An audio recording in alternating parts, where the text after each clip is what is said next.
सेठी साहब ने एक बैठक की तरफ इशारा किया। मरी में एक बैठक हो रही है जिसमें इसहाक डार साहब गए हुए हैं, वहाँ नवाज शरीफ साहब भी हैं, शहबाज शरीफ साहब भी कल पहुँच गए थे डोंगा गली, और मरीम नवाज साहिबा के हवाले से भी बातचीत चल रही है। तो आपने कहा वहाँ कुछ हो रहा है, कुछ पकने जा रहा है। कहा यह भी जा रहा है कि जो कैबिनेट में चेंजेस आ रही हैं उनके हवाले से भी कोई फैसले शायद किए जा सकते हैं। ज़ाहिर है मियां नवाज शरीफ साहब की अप्रूवल तो चाहिए होगी।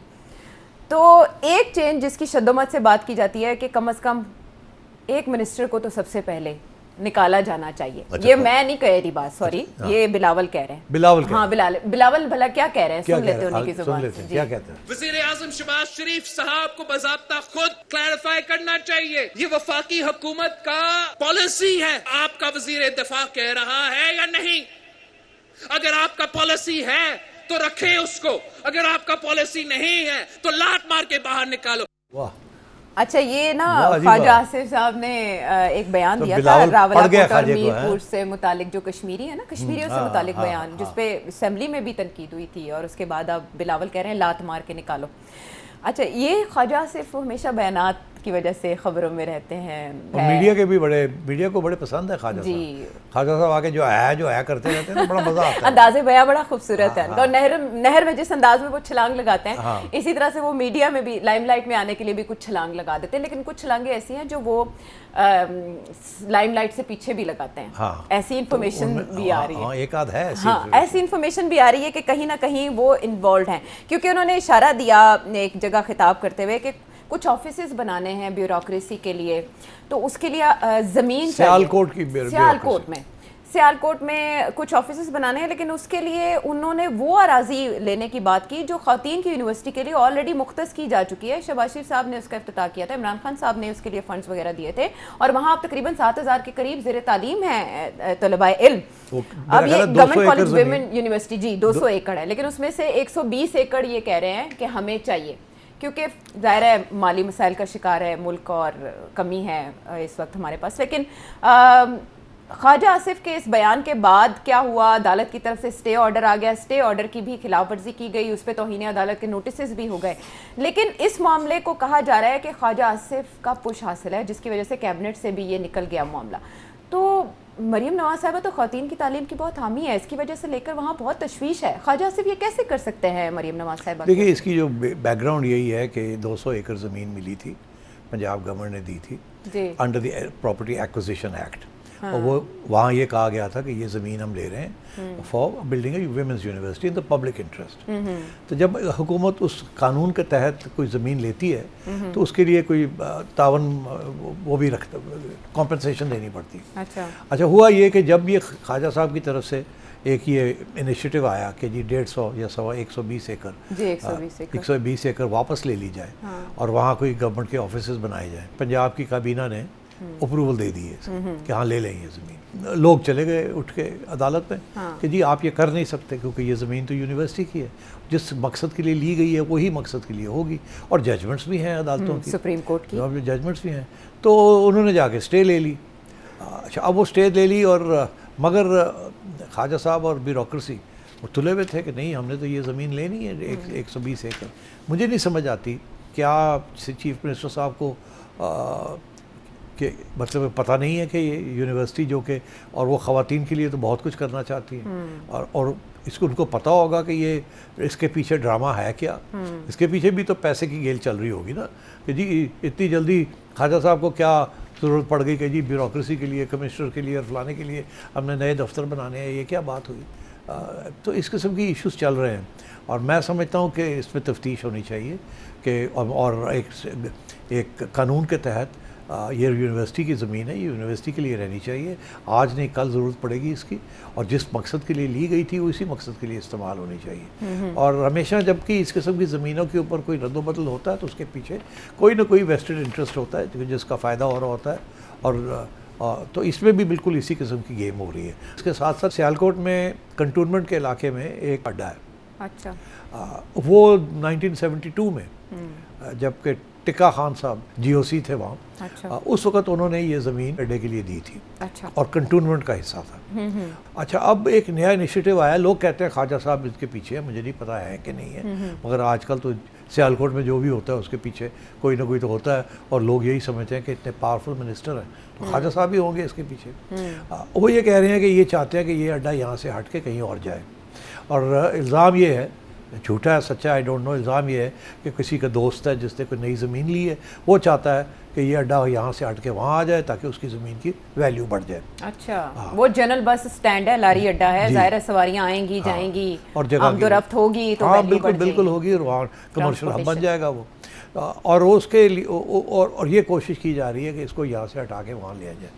अब जो मेरी इन्फॉर्मेशन है वो यही है कि मिलिट्री जो है वो नहीं चाहती, वो समझते हैं कि ये अड्डा यहीं रहना चाहिए, और उसकी वजह यह है कि सोल्जर्स जब आते हैं छुट्टी के लिए वगैरह वगैरह तो सारे यहीं आके उतरते हैं, फिर यहाँ से आगे पीछे सिक्योरिटी भी है, और वो चाहते हैं कि इसको ना चेंज किया जाए। और यही इल्ज़ाम यही है कि ख्वाजा साहब का कोई दोस्त है जिसकी वजह से ये जिसको नवाजना है, और मुझे नहीं पता सही है ये गलत है, सो आई कांट वो मार्केट में चल रही हैं खबरें, मार्केट में ये खबरें चल रही है, मार्केट में पता है वो कहते हैं जहाँ थोड़ा धुआं हो वहाँ आग तो होती है। तो अब बात यह है कि और ख्वाजा साहब भी तो मतलब बड़े एग्रेसिवली कैंपेन करते हैं ना अपने जो भी उसका प्रोजेक्ट होता है, तो अब ये दोनों चीज़ें जो है ना ये ख्वाजा साहब के खाते में पड़ रही हैं। और वैसे भी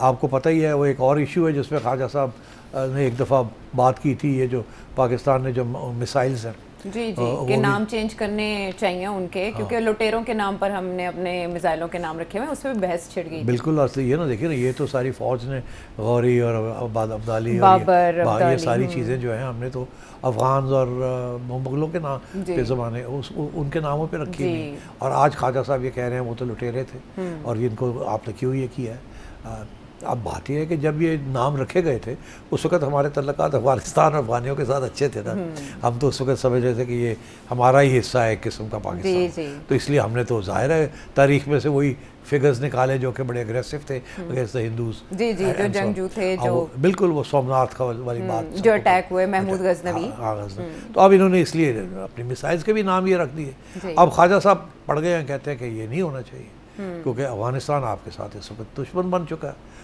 तो अब तो ये भी अभी इशू बन गया है। तो ख्वाजा साहब तो कॉन्स्टेंटली किसी न किसी कंट्रोवर्सी में रहते हैं। पुर्तगाल में जायदादों की बात कर लेते हैं, ब्यूरोक्रेसी को लताड़ते हैं कि काम नहीं करती, लेकिन और ऊपर से फिर ये इस किस्म की चीज़ें आनी शुरू हो जाती हैं और वो भी सियालकोट का फिर नाम आना शुरू हो जाता है। तो मैं समझता हूँ चीफ मिनिस्टर साहब को ज़रा गौर से देखना चाहिए ये जो कानून है ना कि अगर आप ज़मीन पेजेंट से या ज़मींदारों से under the property Punjab property acquisition act किसी चीज़ के लिए लेते हैं तो फिर उसी चीज़ के लिए रहनी चाहिए, तब्दील नहीं होना चाहिए। अगर अस्पताल के लिए रहते हैं या तालीम के लिए रहते हैं तो आप किसी और मकसद के लिए फिर मैं आपको बताऊं यहाँ और भी चीज़ें होती रहती है ना। हुआ ये है कि होता यहाँ क्या है कि फॉर एग्ज़ाम्पल अगर एक इदारा है, अच्छा उन्हें कोई ज़मीन चाहिए किसी हाउसिंग सोसाइटी के लिए, वो पंजाब गवर्नमेंट को कहते हैं फलानी जगह पे हमें इतनी ज़मीन ले दें। Punjab government under the Punjab acquisition act वो 100 साल के लिए 200 साल के लिए वो ज़मीन लेके इसके ऊपर वो पैसे थोड़े देते हैं, जो मार्केट रेट होता है वो नहीं देते, उससे कम रेट देते हैं और वो ज़मीन ले लेते हैं ज़बरदस्ती और फिर आगे दे देते हैं लीज़ के ऊपर एट अ नॉमिनल कॉस्ट, 1000 2000 10,000 रुपये में दे देते हैं। तो ये भी इस किस्म की भी नाजायज़ किस्म की चीज़ें होती रही हैं, पहले लोगों को देते रहे, ज़मीन लेकर कहीं और दे दी। तो ये एक चल रहा है ये इसके, और अदालतें जो है इसको अब बड़ी नज़र से देखती हैं कि यार ये होना नहीं चाहिए, इसीलिए लाहौर हाई कोर्ट ने स्टे दे दी, मगर वो फिर भी अब जारी है अपना काम चल रहा है। और ये जो है काबीना ने इजाज़त दे दी, हाँ जी ले लें, ये जी इजाज़त पहले दी, स्टे बाद में आया, स्टे आ गया, तो अब इसको नहीं चेंज करना चाहिए, अब इसको प्रोजेक्ट को ड्रॉप कर देना चाहिए, let it remain with the Sialkot university. Chief minister साहबा को मेरा ख्याल है पहले भी मिसलीड किया है ब्यूरोक्रेसी ने, और अब चीफ मिनिस्टर साहबा को चाहिए to leave it with the women's university. ख़वातीन की तालीम उनके करीब है, बड़ी दिल की बात है उनकी, तो और वो मैं समझता हूँ उन्हें इसके ऊपर नज़रसानी करनी चाहिए। तो ख्वाजा सिर्फ कह रहे हैं यहाँ पाकिस्तान में कोई भी बात धक्के के बगैर नहीं होती, तो अगर वज़ीर आला पंजाब मरीम नवाज़ से रिक्वेस्ट कर ली जाए तो फंड्स वगैरह एलोकेट हो जाएंगे। तालीम के अहया की तो वैसे बात की जाती है पाकिस्तान में, और वज़ीर आला पंजाब तो चाहती भी हैं कि ख़वातीन जो हैं वो तालीम याफ्ता हों, तालीम के ज़ेवर से आरास्ता हों। अब इस पर जो कोर्ट है वो भी छुट्टियों के बाद जब बैठेगी तो उस पर भी कोई ना कोई फैसला। तो ये मतलब बताएं, कि आप चाहती हैं कि ख्वाजा साहब की छुट्टी हो जाए कैबिनेट से? नहीं, मैं क्यों चाहूँगी। आपका कोई पता है आपका कुछ?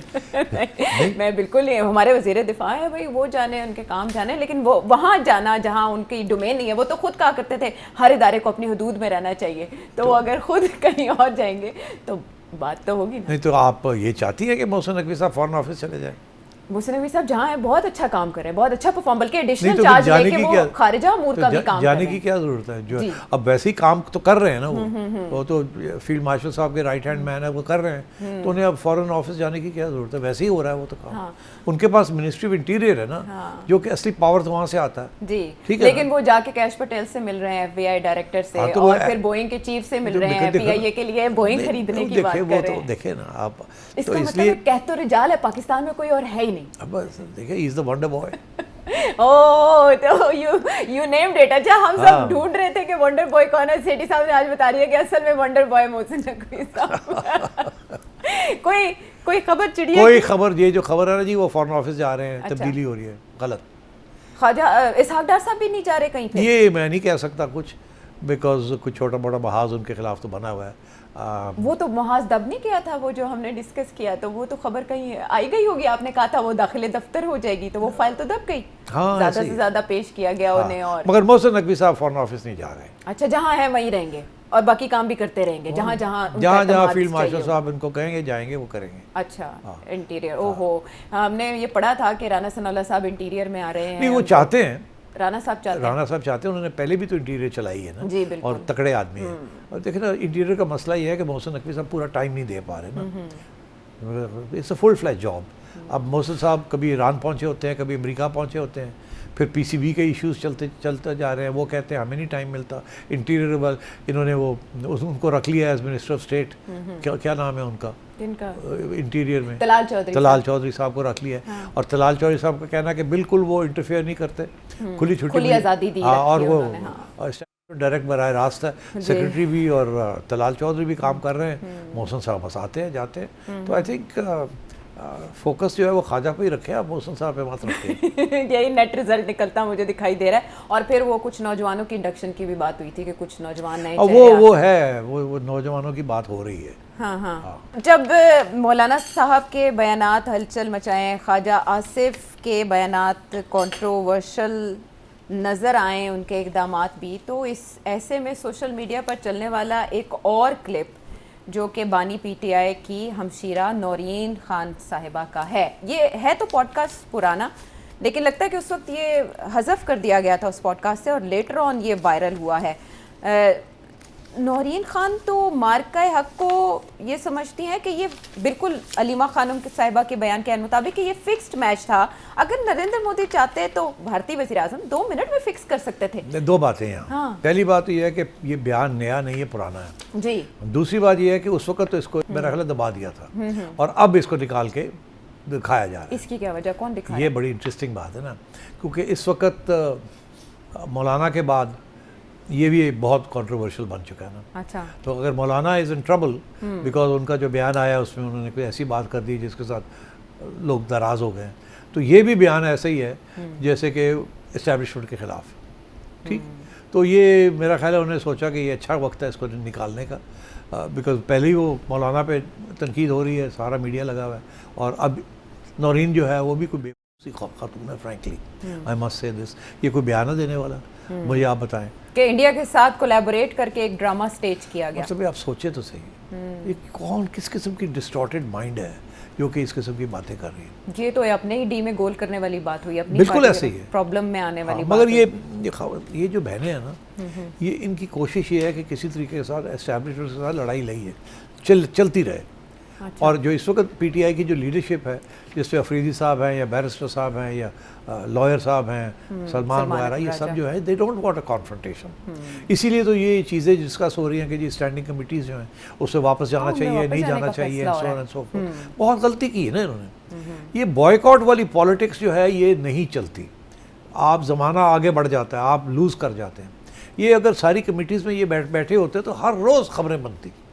और इन्होंने बहुत बेवकूफ़ी की है कि ये कमेटी की मीटिंग्स जो इनके पास 8 का चार्ज है, जिसके चेयरमैन इनके बनते हैं, पब्लिक अकाउंट्स कमेटी, फलाना ढिंगड़ा, हर चीज़ की, स्पोर्ट्स की कमेटी, ये बैठ के वहाँ बड़े अच्छे काम कर सकते थे, गवर्नमेंट को पकड़ के रख सकते थे कि भाई ऐसे नहीं, ऐसे ऐसे अच्छे सवाल कर सकते थे। और सारा वक्त खबरों में इनकी बातें और इनकी तनकीद जायज़ होती, और ये छोड़ के चले गए बाहर। ये जो छोड़ के बाहर बैठना ना, जैसे कि रुस के बैठ गए, ये सियासत में ये नहीं चलता। इससे फर्क नहीं पड़ता, जब सियासत मैदान में में कॉन्स्टेंटली गेम के अंदर होना पड़ता है, कॉन्स्टेंटली स्पेस के लिए लड़ाई करनी पड़ती है, और ये स्पेस छोड़ के इधर उधर हो जाते हैं। फिर ये कहते हैं हमने 5 तारीख को हमने एहतजाज करना है। अभी इनको ये नहीं पता कि सारे पाकिस्तान में छोटे छोटे जलसे होने हैं, या एक बड़ा जलसा KP में करना है या पंजाब में करना है।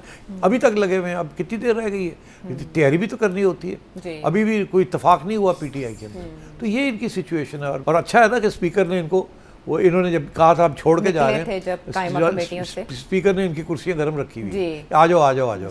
मैं तो कहूँगा अभी भी ये जाएं और वहाँ काम करें और गवर्नमेंट को टाइट करें और कहें ये क्यों हो रहा है, ये क्यों हो रहा है, ये खबरें बनाएं। हम हमारे पास भी कोई बात करने की हुकूमत के खिलाफ, मगर ये तो छोड़ के रुस के बैठे हुए हैं। और उसमें साथ ये कहना कि नरेंद्र मोदी जो है भारतीय वज़ीर-ए-आज़म वो सुपर पावर है, सोचो उनका रशिया के साथ जो है, तुम अगर नरेंद्र मोदी और पाकिस्तान और इजराइल ये सारे मिले हुए हैं, ये मतलब ये क्या बात कर रही है? हाँ, इजराइल को तस्लीम करने तक की बात, ये वो ड्रामा है, ये है वो है, क्या बात कर रहे हैं? जिससे पाकिस्तान तहरीक इंसाफ को ज़ाहिर नुकसान होगा। और सेठी साहब ने कहा कि जैसे बैरिस्टर गौहर कोशिशें कर रहे हैं, सलमान अकमराजा साहब कन्फ्रंटेशन की पॉलिसी से अवॉइड इसलिए कर रहे हैं कि उसका रिजल्ट देख लिया गया, तो इस नौयत के बयान पाकिस्तान तहरीक इंसाफ को इन द लॉन्गर रन नुकसान ही पहुंचाएंगे। क्योंकि अब अगर ये बयान वायरल हो रहा है, वो भी जब बानी PTI को 3 साल होने वाले हैं जेल में, तो ये पाकिस्तान तहरीक इंसाफ के मुस्तकबिल के लिए नुकसानदेही साबित होगा।